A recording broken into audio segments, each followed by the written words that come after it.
merci beaucoup Clédor Sène jërë ngeen jëf également mbokk yi ci teewlu bi ci diaspora bi ak ci réewu Sénégal donc avec beaucoup de plaisir la ñuy tàmbalee émission bi ma ngi leen koy wax tout à l'heure lu jëm ci audit contrat minier yi noonu la ko conseil des ministres bi texte bi daal di cité mais ñun dinañ leen ñëwal ci ay convention yoo xam ne dinañ ko aborder ci lenn ci ay articles ça nous permettra de faire la législation minière mais audit yi également nekk loo xam ne lu essentiel la Clédor le président de la République Bassirou Diomaye Faye lors du conseil des ministres daal dina xamle ni la nécessité d'abord d'accentuer la transparence dans la divulgation des données économiques et financières relatives à l'exploitation des ressources minières. Vas-y doucement.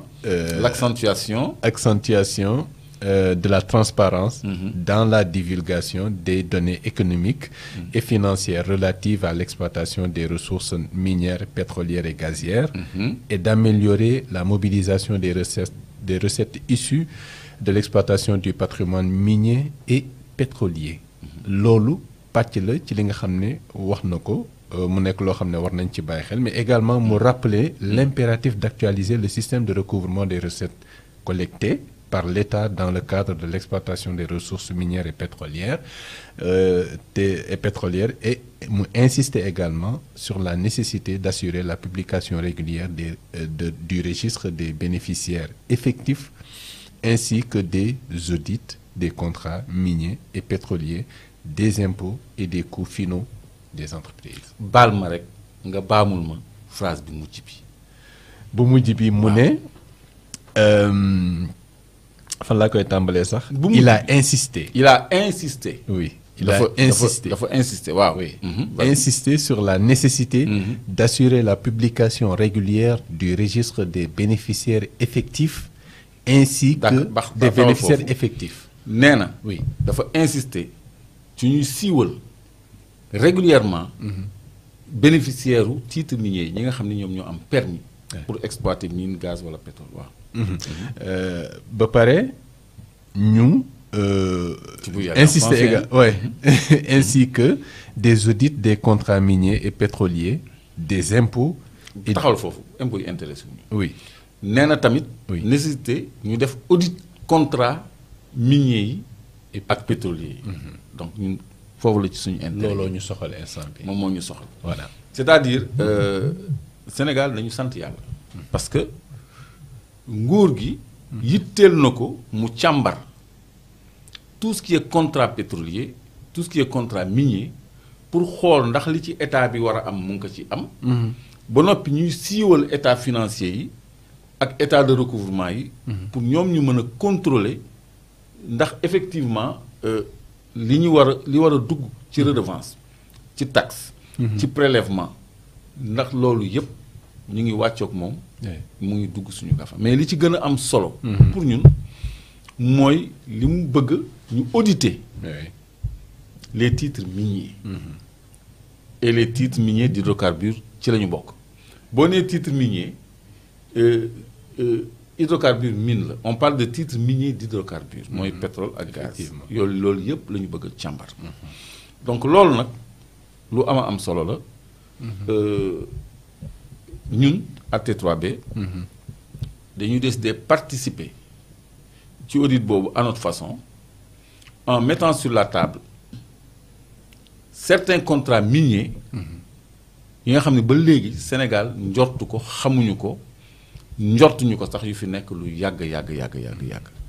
te li tax audit bi am solo moo tax may bëgg des fois ñu xool li nekk ci texte yi ñu visiter texte yi. parce que titre minier maanaam permis bi ci jiitu mooy pour saytu permis de recherche. permis de recherche ñu bëri moom la ñu am toog ci parce que permis daf lay jox ay avantages yoo xam ne. am na ñoo xam ne avantages yooyu kese la ñuy doyee permis mais xalaatuñu sax exploiter. dañ koy téye nii rek pour mën ko jëfandikoo pour am avantage yi nga xam ni titulaire du titre minier bi dina ko mën a am. donc avantages yooyu après moom la ñuy càmbar. ndànk-ndànk du mën a exhaustif sax mais dina am lu ñu ciy jukki ci émission bi émission bi ñëw ñu baamuwaat ko pour fàttali doog cee yokk li ciy tegu pour que nit ñi mën a suivre avec beaucoup de facilité. kon titre minier yi nga xam ni président Diomaye ci conseil des ministres nee na dañ ko auditer. nañ ko saytu.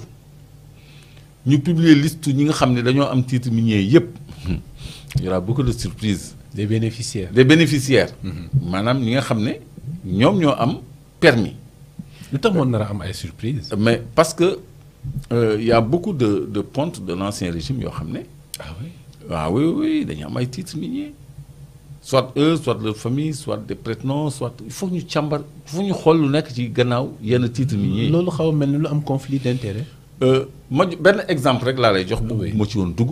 parce que ce permis là bokk na ci permis yi ñu war a càmbar. mooy le permis d'exploitation semi-industrielle de diamant. Permis d'exploitation waxuma la d'exploration de xam nee naa la permis mu ngi commencé ci recherche. mais bii permis d'exploitation.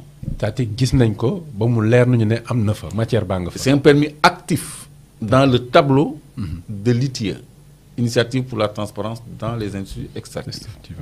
damay illustrer rek exemple rek laay jox ce titre minier. On a donné un permis d'exploitation à Aliou Ndiaye de diamant. Même si c'est semi-industriel ou semi-mécanisé, c'est un titre d'exploitation de diamant. Xam nga tëj nañ ci Maître Moussa Diop te il a raison. Ce permis existe, on va le partager avec les Sénégalais. Li waral ñu war a saytu permis boobu parce que ki ñu ko jox benn société la bu tudd Sali Software and Hardware. Société la boo xam ne mu nekk fii Médina donte Saly la tudd Médina bii la nekk. Société la boo xam ni dafay jaay Moustapha boo ko seetee di nga ko gis. dafay jaay ordinateur ak téléphone. neuf et occasion. waaw moom lu mu jot ak diamant. non attends téléphone occasion sax da koy jaay ordinateur occasion da koy jaay mais day jaay yu bees tamit.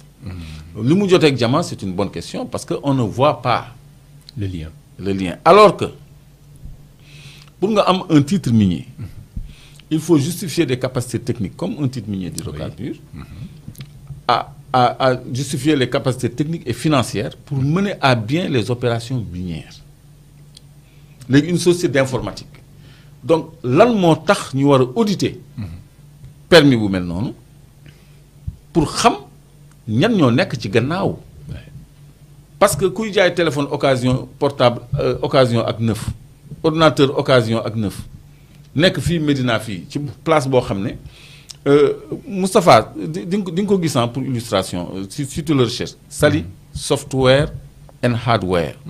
donc wane nañu seen boo demee image da ngay gis le magasin voilà mu ngi nii. lii la magasin bii la. lii la wane ko en gros plan. lii la magasin bii. Sali Software and Hardware bii non du lii nga xam moom la benn garage la seen numéro téléphone mu ngi ci internet. xam nga man boo gisee bëgguma woon wax lii parce que am na ay actes ñu war a poser. attends nekkul coïncidence aussi.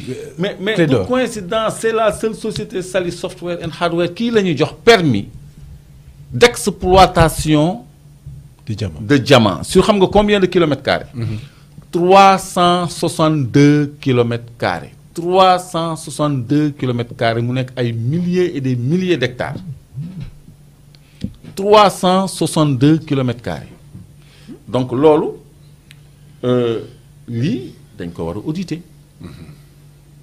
voilà. oui bien sûr. donc audit yi mooy xool ndax société bi.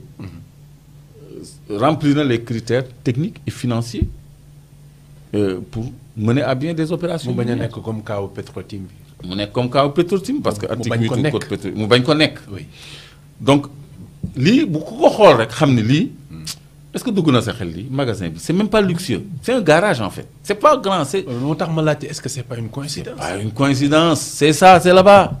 Sali Software and Hardware y en a pas deux. sinon beneen yeneen day génn boo ko recherché beneen du génn boobu rek mooy génn. donc moom la ñu jox un titre minier. d'exploitation de diamant. xam nga bu ñuy wax audit. lii dañ ko war a auditer su ma nee T3B aussi ñun dinañu participer ci audit yi. on va vous mettre cette convention minière-là sur la table. C'est ça. Et ça, c'est Aliou Ndiaye qui l'a signé. Il faut qu'il nous dise sur la base de quels critères le joxe ce titre minier-là et qui sont derrière.